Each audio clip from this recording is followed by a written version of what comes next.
Sawadee-kap! So for today's video, abay naubos na nga ang baterya ng aking relo. Abay kailangan na nating palitan ito.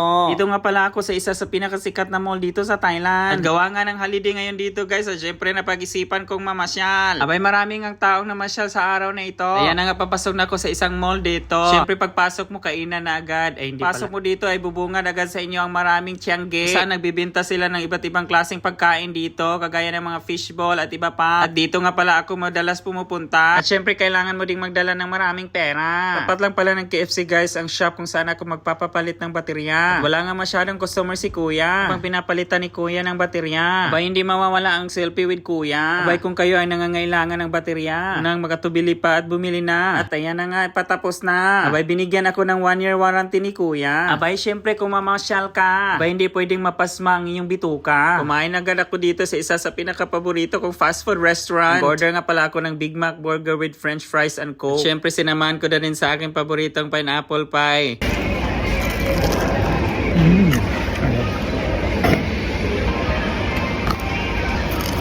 Order na nga rin pala ako ng ice cream guys, kaso hindi na ako nakapag-video. At ayun na nga guys, maraming salamat sa inyong panonood. This is Vinny Pasino. We'll see you again next time. Thank you for watching.